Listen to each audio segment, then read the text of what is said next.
As a lot of you know, we've been trying to have these weekly calls to talk about things that matter during this time of relative isolation and uncertainty. As we all know, the myth of certainty has come crashing down and it's forcing us to really rethink a lot of things in our lives. Today, Seth's going to give the formal introduction. This is a businessman who sold his company and spending his time. He's a very thoughtful guy, thinks a lot about ideas that really matter. He's going to be talking about the importance of relationships today. And I wanted to just reference something that was one of the first times I saw somebody flag this issue. It's a book called Bowling Alone. Bob, I'm sure you're familiar with this. This is a professor at Harvard named Robert Putnam. And he uses two things as a metaphor for how lonely people have gotten. One is there's less and less attendees at PTA meetings. And the other is bowling leagues have vanished. Things that used to be very social and communal and where the life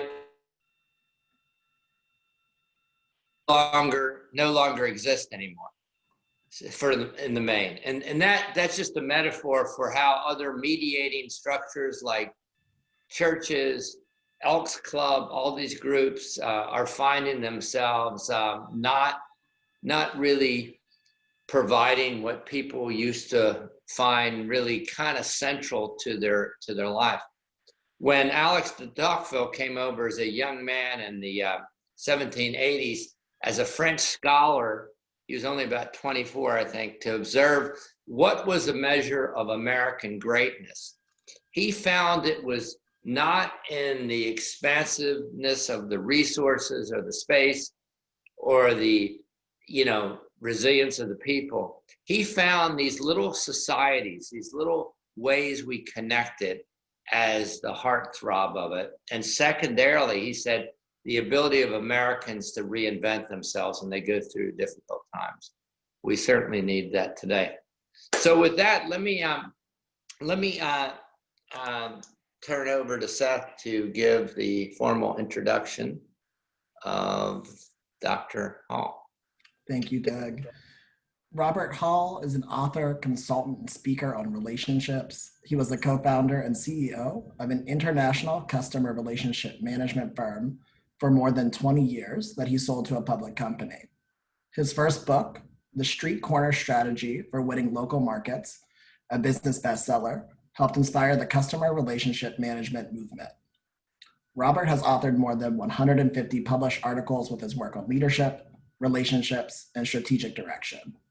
His latest book, The Land of Strangers, The Relationship Crisis That Imperils Home, Work, Politics, and Faith, addresses society's breathtaking relationship decline and its impact on social and emotional health, poverty, and global competitiveness. Robert currently coaches corporate CEOs and COOs and public companies and nonprofits on leadership, relationships, and strategic direction. He has served on advisory boards for the University of Texas at Dallas Jindal School of Management, Sales and Marketing Management Magazine, and Community Renewal International. Good. So Bob, take it away, and Bob's going to give some remarks, and then I'm going to ask him a few questions and open it up to you all. Thank you, Bob, for being here. Thanks, Seth. Great to be with everyone. A couple things about me that I think are important in terms of my background. As mentioned, I'm a recovering CEO. I've gone through all the stages. We went through, I was a co-founder, early startup, rapid growth, rapid shrinkage, so forth. But we're in the process of taking the company public when I sold it to a public company. And the takeaway from that is that I really know firsthand how hard and humbling leadership is and how crucial relationships are. And since we worked in the CRM space, we did over 20,000 local analysis of customer profitability on 5 continents. And so we really looked at customer profitability, propensity, and all that. So really understand how crucial customer relationships are to an enterprise and its revenue, and how crucial employees are to that. So that's the first thing. The second one is, after selling my company for the last decade and a half, I worked extensively with inner city homeless families. And the learning there has been that most often the tripwire for homelessness is not when someone loses their last dollar, but when they use up their last relationship. So based on my business experience and then my experience in working with the homeless, I basically decided to work on a book because I think my conclusion from all my research is the single most valuable and value-creating resource we have is our relationships. And so I spent 6 years doing the research on this book. And you mentioned Robert Putnam. I'm in a group with Robert Putnam. We talk from time to time. And if you were to compare, he did groundbreaking work. And what I was interested in is what, if you look at relationships, what's the cumulative and compounding effect across home, work, politics, and faith? How does that accumulate and impact our society when you look at relationships? And kind of the net of the research was starting, I'm a baby boomer, starting in the late 1960s, up until now, there's been a dramatic decline in our relationships. And I'll talk a little bit about that in a minute. But if you were to look at flight from relationship, some of the initial research I found is there's been about a 200% increase in the flight from relationships. And I'll talk about that in a minute. Obviously, my belief in the relationship is our single largest opportunity and our single largest problem. Along in recent times has come obviously three things.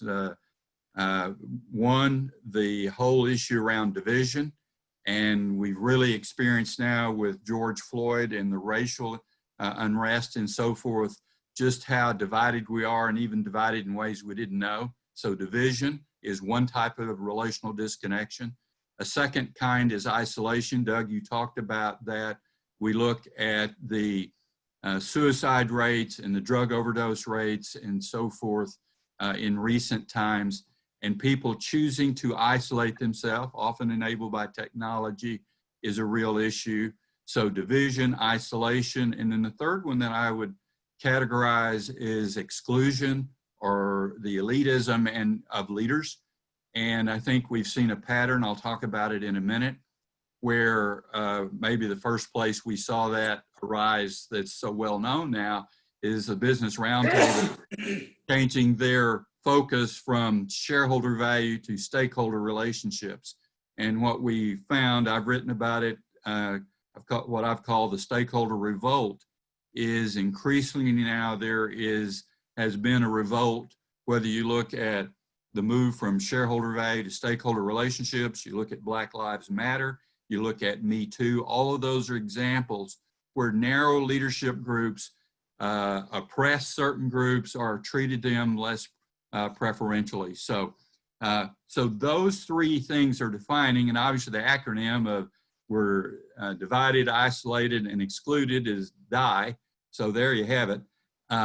So what I want to talk about first of all is a little bit of the background research that has led us up to this point now where we have kind of major events. And I'll just start with kind of homework, politics, and faith. And just a brief overview. There's a lot of stats on this you're familiar with, but let me just hit some highlights that drive home where we are. If you look at what I call the rule of 50, in the last 50 years, divorce rates now have risen to about 50% of marriages end in divorce. That's slightly ticked down. About, for the first time, 50% of our adults in our country now live alone, they're single. So that's significant. And starting in 2012, for the first time ever, over half of the children born to mothers under 30 are born into single parent households. So we've seen a dramatic shift. And for those children born into single parent households, they're 5 times as likely to experience poverty as a child. So we certainly know those stats, and that's in family. We also know what I would call part of the home front is friends. And the American Sociological Review research that shows in the last 20 plus years, we've decreased the number of what we would call close go-to friends by a third. And in fact, 20 years ago, the most frequent answer was, I have 3 close friends. And today, the most frequent answer is, I have 0 close friends. So, and then finally, in the area of community, if you followed Raj Chetty's work out of Harvard, you look at particularly the overdose and suicide issues, what we find particularly with the opioid addiction issues, that his research shows that the single most powerful predictor is not individual demographic, but it is the kind of the quality and makeup of the community. And he, for example, has done work comparing the Compton to Watts and so forth. So what's going on in the community is a major driver. He says the most predictable driver of bad outcomes around opioid addictions and related ODs. So we look at that area of home, and we all know those stats. We're familiar with it. You go to the world of work. McKinsey startled us about 3 or 4 years ago when they reported that 70% of people report that they are not engaged at work. 70%, 18% say they're actively disengaged. It means they're actually got a list hoping they don't accidentally get engaged. We've all seen the numbers on leadership. If you look at Edelman's work in the last few months, couple years, the distrust of government, business, and media fell at the highest rate ever. We look at issues around trust and CEO credibility. Deloitte's research that found in 52 regions around the world, without exception, report that the gap between what they need and want from their leaders and what they're actually getting, in 52 out of 52 regions, it's all increased. So certainly we could say, well, you don't really think leaders became stupid around the world overnight, so something's going on relationally that's different than it was before. And then if you look at the realm of politics, don't need to tell any of us that politics is a real challenge. You've all seen the numbers. 45% of Democrats and 35% of Republicans say they would be really disappointed if their child married someone the opposite political party. We know that in the last 50 years, the number of people who are basically defecting from Democrat or Republican parties in the last 50 years has doubled. And now the single largest group in this country is called none of the above. And then finally, if you look at the area of faith, home, work, politics, faith, Anne Lamont's got a great quote. She says, you know you created God in your own image when it turns out God hates all the same people you do. And what we know is that in the last 20 years, the number of people leaving organized religion has doubled. And what's interesting, Robert Putnam's research shows that the single largest associational mechanism in this country is churches, and about 50% of community association occurs there, and yet that's declining very, very rapidly. So if you look at home, work, politics, and faith, and you think about relational infrastructure, you say we've got less parents, we've got less trust in our leaders, we're more divided than we've ever been before. And so that it really kind of puts us in a place now where we have now COVID-19 comes along, and we know social distancing or physical distancing, we know shelter in place is having a profound impact. Some of the early metrics, we know that about 4 in 10 people say they're lonelier than they were before. About 50% of the people say that it is harming mental health. And even in the issue of wearing masks and staying socially distanced, we know that about 76% of Democrats say they practice that most of the time pretty well.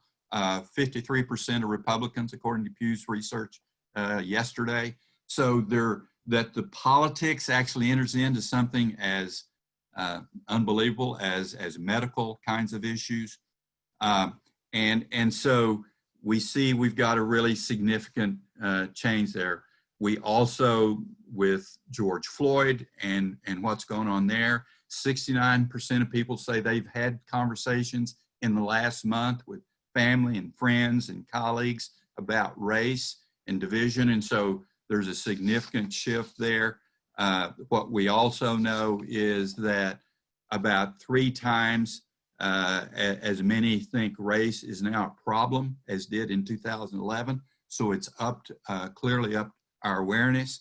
And yet, if you look at messaging, you find that about 70% of Republicans, 76%, think that President Trump has done a good job of managing all of that, and about 94% of Democrats think he's done a horrible job. So around COVID-19 and around race relations, we recognize it as a problem, but we have very different responses. So given that, final thing I just get at is all of that bad news. Our relationships are so very valuable. Let me just hit a couple of stats, and then I'll talk about relational leadership.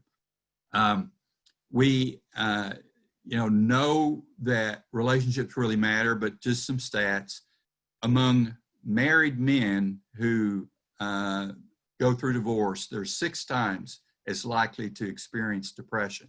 Women are 3.5 times, because women tend to have stronger, better social networks. We know that men who work for, quote, bad bosses are 20 to 40% more likely to have a heart attack than those who don't. So healthy relationships at work really matter. We know that among men who have heart attacks, who return to live alone, that they are 4 times as likely to die from a heart attack than those who don't. And of course, all the information we know about loneliness, Doug talked about it. What we know about loneliness is that it has the same morbidity impact as smoking. In fact, it's about 15 cigarettes a day. And so what we really have come to understand, and loneliness is up 65% in the last decade. So these numbers are dramatic. If we had these numbers in climate change or economic downfall or whatever, we would be beside ourselves. But it's interesting, John Ortberg's got a great quote. He said that we would be better to eat Twinkies together than to eat broccoli alone. And that's a quote I could have used when I was growing up. But it turns out our relationships are really, really valuable. We all know that. But there's a compounding and cumulative effect as we look across home, work, politics, and faith. When things are falling apart at home, when I can't even go to work, when politics is so toxic that either I withdraw and become more isolated, or I wind up in discussions that are destructive for relationships over time. And the same thing on faith, it creates a pretty tough picture. One of the things I say in my book is, I think this is such a big problem. I dedicate the rest of my life to this one thing of how can we work to make relationships more effective. So if everybody now is not totally depressed, I don't know how many suicides we've had while I've talked, hopefully not any. I do believe there is real hope, and I think it's going to take us to do things differently. And the term that I've identified, that I've coined in the book, is relational leadership. And most of the research shows there's many styles of relationship, of leadership. It's really hard to say one style works always better than another. So I wouldn't come at it from that way. I would come at it from a point that says, at a time when we're so fractured and divided, and where followership is declining so greatly, that an approach to being really intentional about relational leadership, I think, really makes sense. So I've defined relational leadership as being really intentional about increasing the quality or the productive relationships that are involved. And when we talk about leadership, certainly we talk about CEOs, but all of us are leaders. We're leaders in our household, or we're leaders with a family, or we're leaders in a social group. We lead ourselves. So the question is, if we embrace relational leadership, how do we become more visibly intentional about being a positive force for more productive relationships? And so I'll conclude by saying there's 3 key areas that I've focused on that I think are important. And the first one is that we really have to make relationships a strategic priority. And what that means is that we make it the most important thing that we're focused on. And when we look at making it truly a priority, you know, one of the things that I've said to the CEOs that I work with and the organizations I work with is, I think in today's era, the CEO must be the chief relationship officer. And what that really means is that that CEO has to look at different stakeholder groups, because I think it's really about stakeholder leadership. We've been very narrow, if you look at leaders of shareholder value, very narrow in taking care of the shareholders. And we know what's happened in terms of the effect that's had on employees, on communities, and various other stakeholder groups. So making it a strategic priority says, my number one job is to work with all the stakeholders, not just the shareholders, or not just those that are like me, and how do I work with them? And as Chief Relationship Officer, it means I'm very intentional about a stakeholder scorecard, where, and most large organizations, particularly public companies and large government organizations, have metrics in place for a scorecard, but they don't manage it holistically.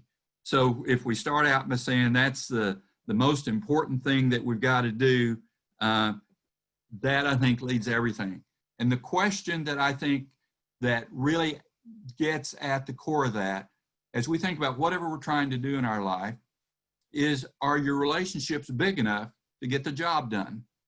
Whatever it is we're trying to do, whether it's create cultural change, whether we're developing new products, we're managing customers more effectively, whether we're in government. First project I ever worked on in Washington was in the early stages of the EPA. So whatever we're involved in, are our relationships big enough to get the job done that we're trying to get done?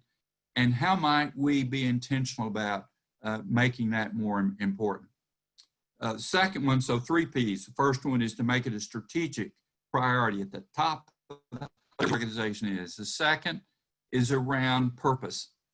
And it seems to me that the job is, we've got to make purpose commitment worthy.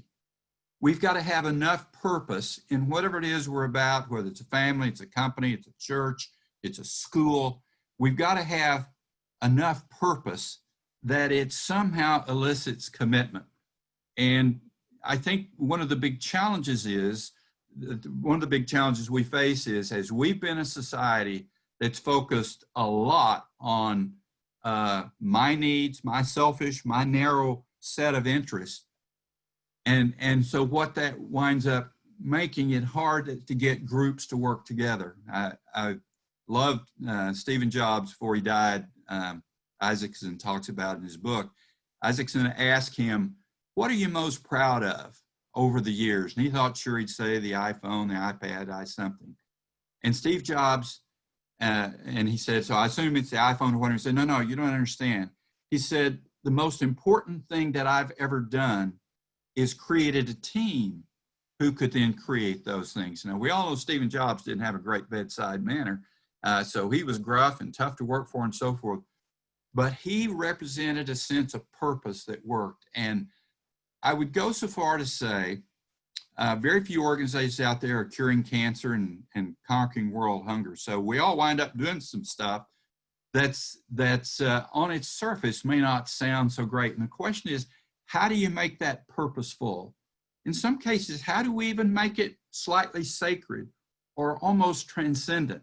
And we all know what it's like to go into a restaurant when you can tell everything's clicking and people are really in the game. that there's a sense of purpose. So if we as relational leaders are going to be able to pull that off, it seems to me our job is not to create purpose, but to find and discover the purpose inherent in whatever it is we do. And so the question is, for whatever we're trying to do, is our purpose strong enough to get and keep people on the bus? And Jim Collins said the keys get the right people on the bus. I'd say is to get and keep the right relationships on the bus. And where we find ourselves involved in petty stuff, that's the test. Look at our country right now. That's the test when we become petty and divisive, that our purpose hasn't risen up high enough, because purpose is the lube for dealing with petty friction. And then the final last thing that I would say is around power. And so relationships are priority, commitment worthy purpose, and around power, how do we multiply power? By sharing it. And if you look at so much of where there's disconnect, whether it's disengagement employees or whatever, somehow there has been a sense of oppression, or I'm not engaged enough, or I'm not involved enough. And so a lot of power hoarding goes on. And you've seen the research out of Cal Berkeley. It's interesting.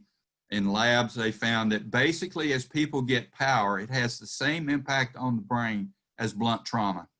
That as people become more powerful, they become less sensitive and aware of the needs of others. They become more sociopathic.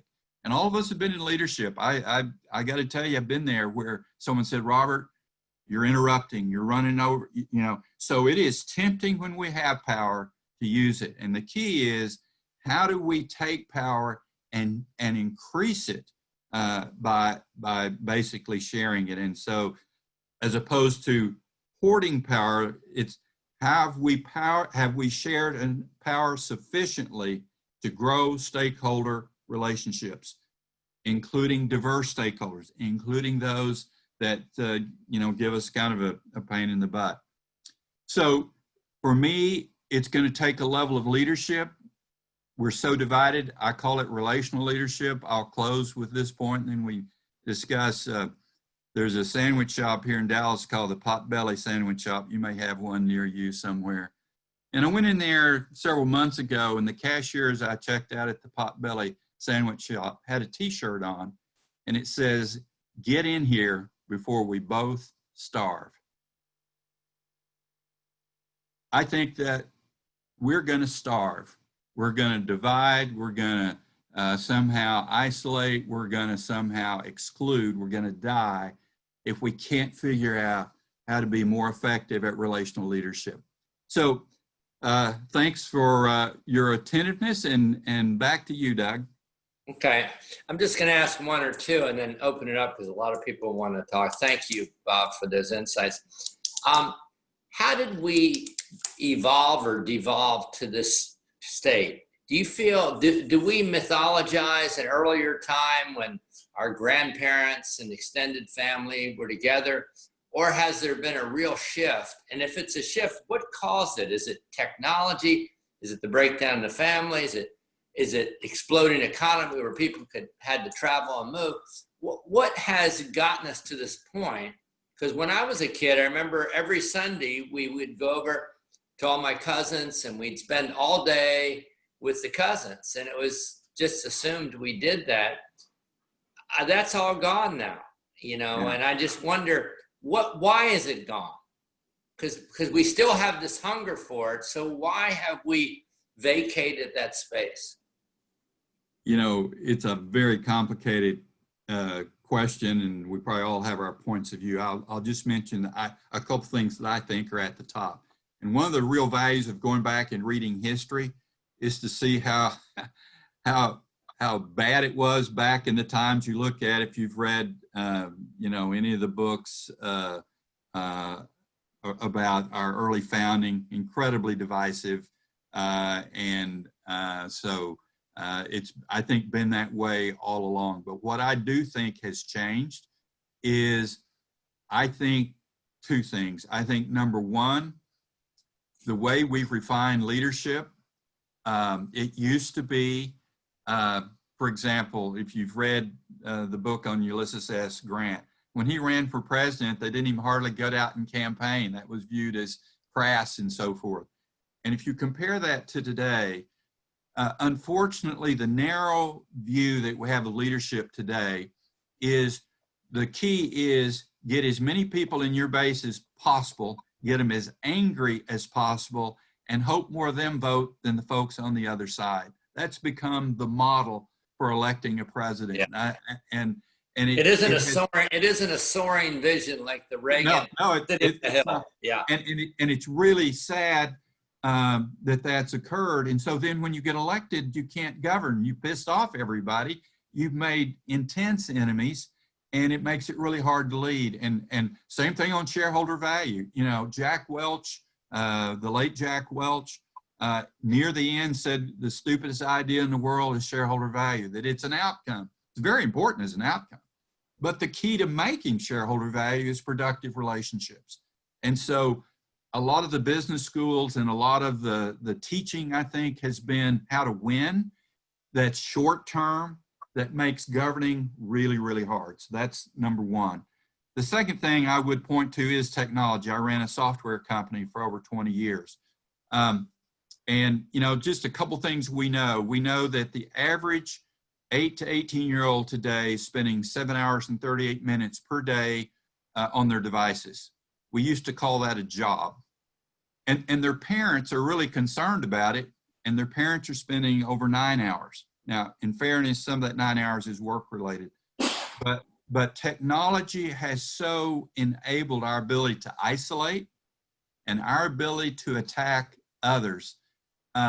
You know, there's a lot of, I think, legitimate concern now, if you've read the research, that our technology is literally altering the brains of our kids, that technology addiction is a real thing. The head of software development in my company had a saying. He says, if you give a fool a faster tool, what you get is a faster fool. And in many regards, I think we have all become faster fools. And we all know what it's like to send a message immediately, but we can send it, you know, angrily, immediately, globally, anonymously. And so I do believe technology has done wonderful things. I mean, think where we'd be in COVID-19 without technology. And I'm a real believer in technology, but technology develops rapidly. Competence develops slowly. We develop technology faster than we've learned how to use it, and we're ruled by it. So I think it has been, in many cases, unfortunately, a destructive force that has wonderful attributes. So I think those are the two things I would point to at the top of the list. You know, Bob, you mentioned modeling, how important that is for a leader to model that. And all the data seems to suggest the more you get into a position of influence and power, the less skilled you are relationally. And I would just say to myself and others, the best thing we can do for our companies, our families, our communities, our country is to become the best version of ourselves. And that means really nurturing relationships and learning how to be a friend. It absolutely does. And it requires a level of intention. Maybe we're more overscheduled than we've ever been or were until COVID-19 came along. Our kids and grandkids are overscheduled. And so not purposely, but the unintended consequences is relationships have been crowded out. And that's why it requires relational leadership, intention now. I have a next door neighbor, it's an architect, and they have 3 boys, and he was sharing, they've been locked down now like all the rest of us. And they said, we had 12 sporting events a week with our 3 boys. And we've now looked at it and said, that is crazy. They divide up. And he just said, we're so overscheduled. If you've read John Haidt's great book, Coddling of the American Mind, we have overscheduled our kids and we've overscheduled ourselves. And with a lot of the trepidation about the destructive stuff that's gone with this time off, I also hear a lot of stories of people saying, I've reconnected with people that I totally lost track of because I had available time. And so I'm hoping coming out of this that we're more cognizant of intention as to how we spend our time, relationally how we spend our time. And obviously, organizations are really struggling to figure out, how do we stay together? How do we stay collaborative and connected in a way that's going to be different, at least for a while, from what we've had in the past? Thank you, Robert. So Bob, let's open it up now. Maybe a lot of people want to ask you questions. So if you can keep them short. And Seth, why don't you, I think you've been compiling a few of those. Why don't you say them? Or if somebody wants to say it, go ahead. So our first question comes from Gene Milliken. Thank you, Gene. What does it mean to make your relationships big enough? To me, it means that you invest in relationships. You look at different stakeholders, including groups that maybe you don't like as well, that to make them bigger means you invest in them and be intentional about understanding them and all the things we know about. It's really the scarcest resource most of us have is time. And if we're not careful, that old exercise of putting rocks in the jar, if you put the big rocks in first, the small ones fall around. If you put the small ones in, there's no room for the big rocks. We've got to make relationships a big rock. And that means to me allocating time. And as we allocate time for different stakeholder groups, family's an important stakeholder group. Some of the people who don't report to me are an important stakeholder group. So to me, making it bigger means I have to allocate more time to it. And then I have to, do all the other things. I've got to be willing to listen. I've got to enter in relationship. And I think one of the seductions of technology is relationships are really messy. I mean, gosh, you just run into all kinds of problems when you sit down and listen to people. And technology has given us this illusion that we could somehow short circuit or not have to face the messiness and challenges of relationships. And in the short run, it saves us time. In the long run, it costs us in many ways, including time. So to me, it means however I allocate my time, I think about how, and a lot of people do this, whether it's grandkids or certain people that I'm not seeing as often, having a beginning of the week. Who are the key stakeholders and how am I going to divide up proactively my time? Good. Seth, another question or anybody else that wants to jump in. Sure. So we have a question from Greg Voisin. Some of my best relationships have grown organically with little or no intention. How do we put ourselves out there authentically and with compassion to connect with more people and just listen to their needs? It's a great question. I love the research you're probably familiar with of close ties and loose ties. And typically close ties, family, people who office near us, we naturally run into those people more often. And we can short circuit that, but showing up, fully being present, saying my relationships are my number one priority and really meaning that is key. One of the real challenges, though, particularly in COVID-19, is loose ties, the people I don't typically run into. I heard someone say recently, man, I'd love to run into a stranger. I don't see any of the people, but the research shows, for example, around job search or whatever, your loose ties, those people you don't see as often who tend to have larger and different networks than you, may be more likely to be the source of a job or an idea or a point of view. So to me, what it means is showing up and being fully present and then saying, for those parts of my network, those segments that I'm not typically running into, how do I intentionally, years ago, talk management by walking around. That was one of the ways to get out and see the loose ties, not just the close ties. And I find, if you're in business, your competitors are one of your stakeholder groups, and your those folks that give you pain, allocating time to those and being present just means making it a real priority because it's not easy. Hey, Bob, how did you get involved with this? Because you were a CEO of a big company, and the unintended consequences, as we say in Path North, can be the isolation and disconnection. And yet you're a guy who's devoted his whole life now to the pursuit of how do we reimagine the importance of relationships. You know, I think if we don't reimagine it, I think the pain is going to get so great that it will force us to. So I think, first of all, we start out, you know, I like the saying, pain can be our gift to others, is really figuring out where we have pain in our life. And often those are not easy fixes. So to me, to reimagine it is to look at it differently and see the pain. I'll just one example. If you look at what's going on with BlackRock and some of the really huge investment companies, the whole idea of socially responsible investing, which has gone off the charts.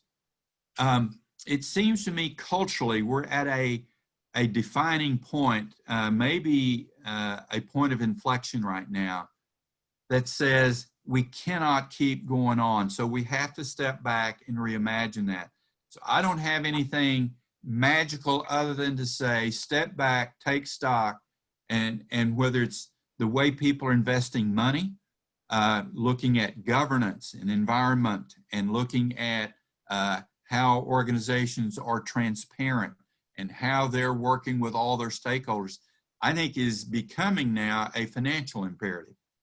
But the other imperative is if I look at my relationships and simply say, what is the consequence of the path that I'm on?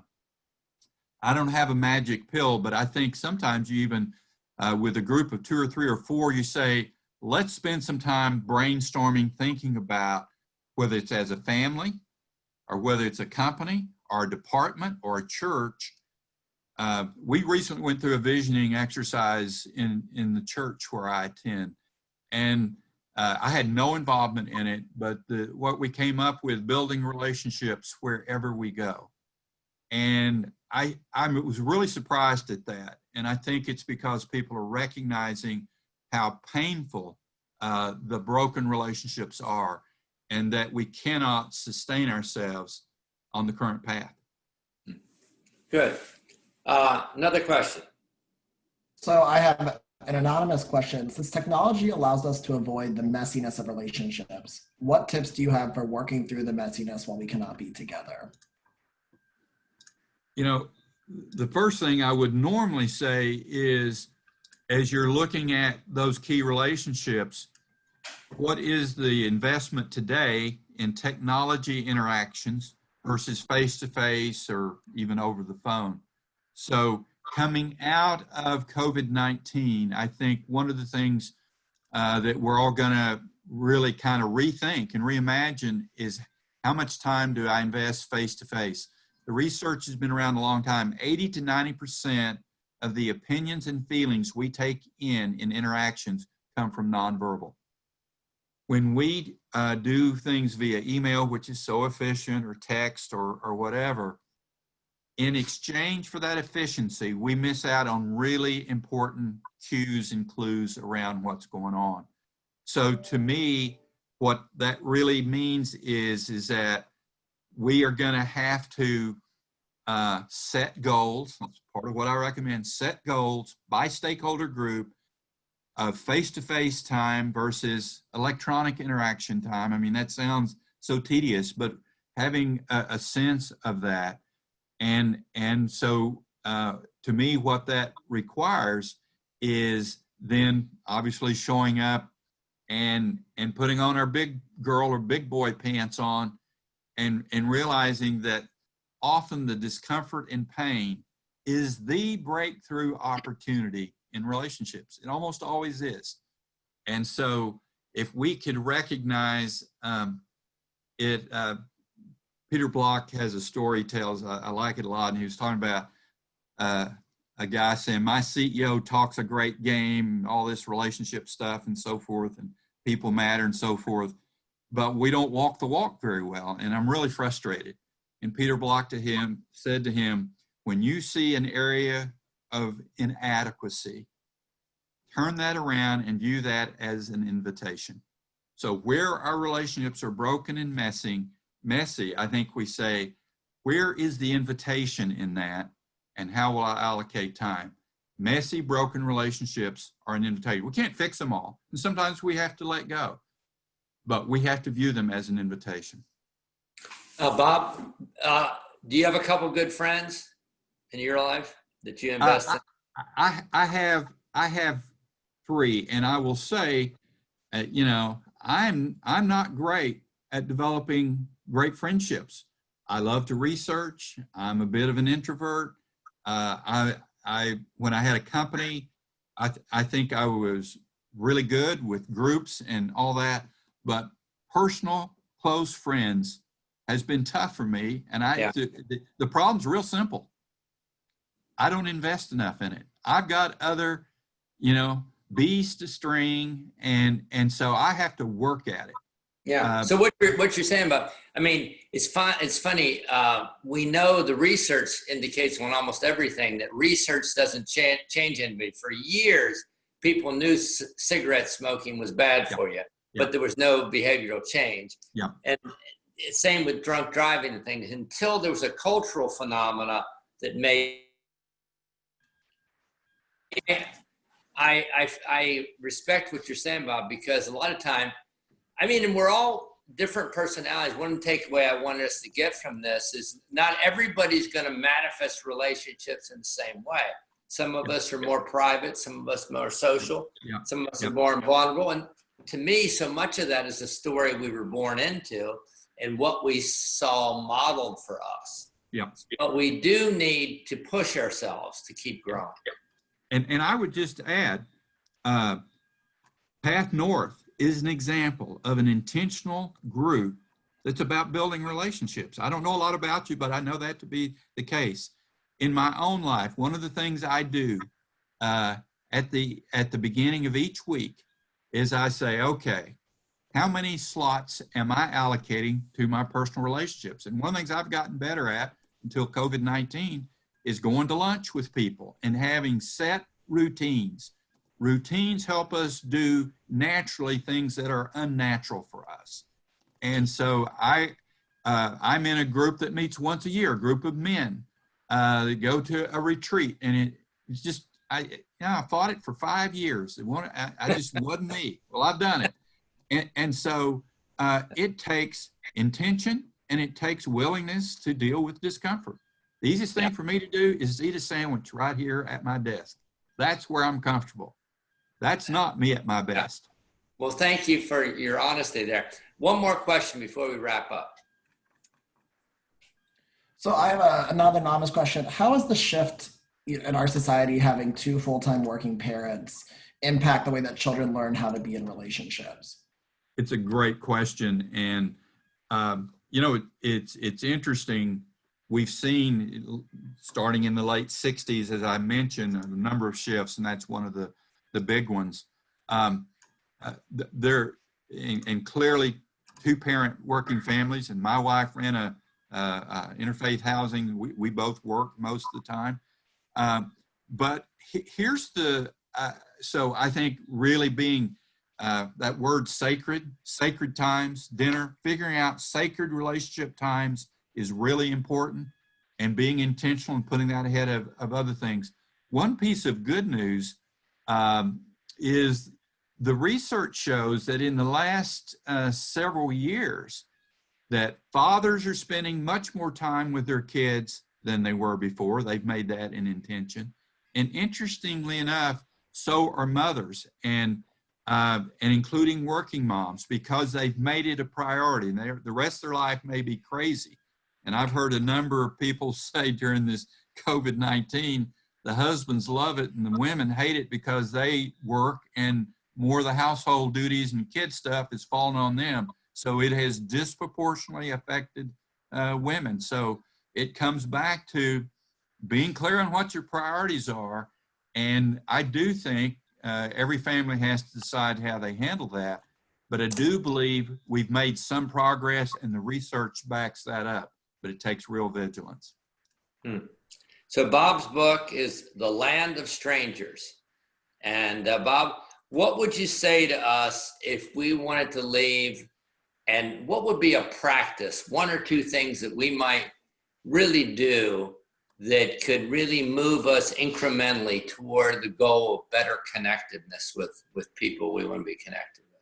I would first of all create a list right now, and then I'd revisit it every week. What are the one or two or three relationships right now, stakeholders involved in my life, that I am cheating, that I am not investing in sufficiently? And whether you're a CEO or whether you're in a family, whatever, who are those two or three? You can't do them all. There's never enough time to do them all, but you start with the one or two that that are at the top of the list. And to me, Right.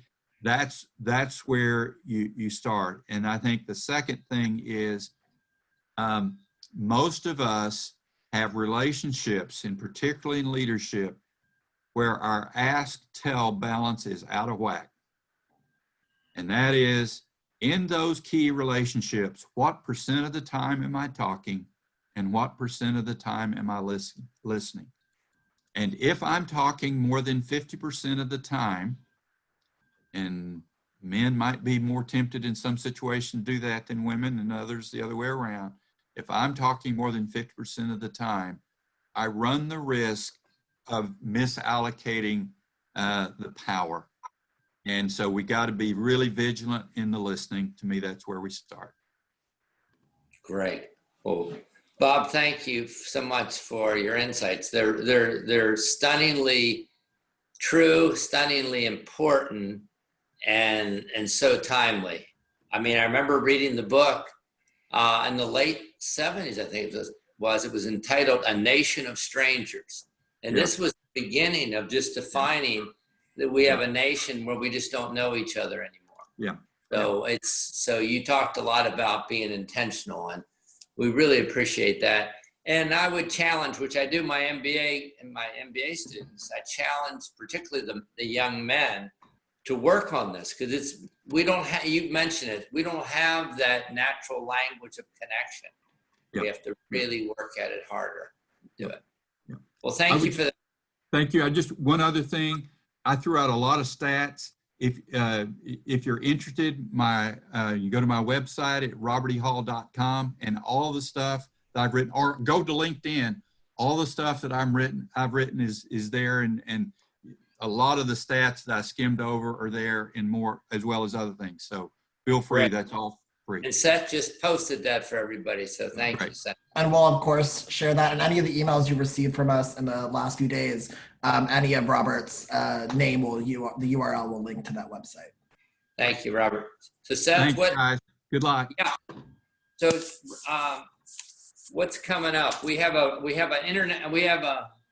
creativity weekend. We do. So right? Tomorrow, Thursday, June 25th at 6 p.m. Eastern Time, we'll gather on Zoom for the Pathlock Creativity Weekend 2010 Reunion Cocktail Hour. You should have received an invitation from me. If you haven't, but you were part of that trip, please let me know. And then next Wednesday, July 1st at 1:30 p.m. Eastern Time, Senior Fellow Coach Dar will be joining us for another hour of mindfulness and reflection, figuring out how we can really be the actionable things we can do to stay mindful as we end month 4 of quarantine. Great. Okay. Well, thank you all.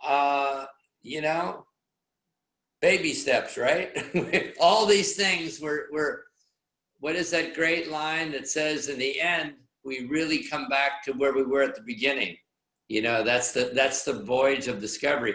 So for a lot of us, rediscovering what was so natural as a kid, when you go see kids, they're spontaneous, they connect, they don't see barriers, they just do it. And we learn to divide and separate and isolate. So Bob's reminded us again of how the most important things are so obvious, but we just have to be intentional. So thank you again, Bob. And have a great rest of the week. Thank you, guys. Bye. Thank you, Thank you, Doug. Thank you. Thanks, everybody. That was great. Bye. Thank you. Thank you so much. That was great, Bob. Thank you so much, brother. Thanks for having me. Yeah, very interesting. Pretty good stuff. I hope you didn't mind me putting you on the spot with that one line about do you have some friends? Yeah, But I honesty liked is your policy. candor. That was a great word, you know. So, Okay. Juan Edgar. Juan yeah. Edgar, the great man speaks. I want to congratulate Robert. It has been a very instructive exposition, and I am impressed to realize that even I am from a different environment. I am from Costa Rica. The phenomena are practically the same. We are kind of hanging culturally, politically, emotionally, in every sense Yeah. of the United States. So these are Which is very, sad because you guys always had this amazing connectedness, you know. yes, it's incredible. We are I possibly have the a most good friendly friend in- country in Latin America, the I United have a good States. friend in the UK that says the US is a third world relationship country. Yeah. Well, just want to in my book, Bob, with a chapter on relationships, I start with a story about Juan Edgar and I when we were on a boat in Costa Rica, and this man was watching us curiously the whole time. And he finally comes up and says, "What philosophy do you guys ascribe to?" He said, "You seem to be having such a great time, deep conversations, fun." He says, "Whatever is, whether it's a church or a philosophy, I want to join," he said. Yes, Remember that? yes, yes, certainly. And that is interesting because our relationship, regardless of what's going on in the outer world, has been always the same. So this is another point to consult to Robert. There are people that get so well connected through the years and through the times that it's always the same, and we are not affected by Yeah. the tendencies. It's a way you think about somebody, that you're connected for life. Yeah. Yeah. Right. And I would like to know where I can get Robert's book. How can I get it? It's on Amazon. And I'll send out all the links, Juan Edgar, in the notes this week. Okay, thank you so much. For Thank you very sure. much to all Okay. of you. We'll see you all next week. Bye. Right. Okay.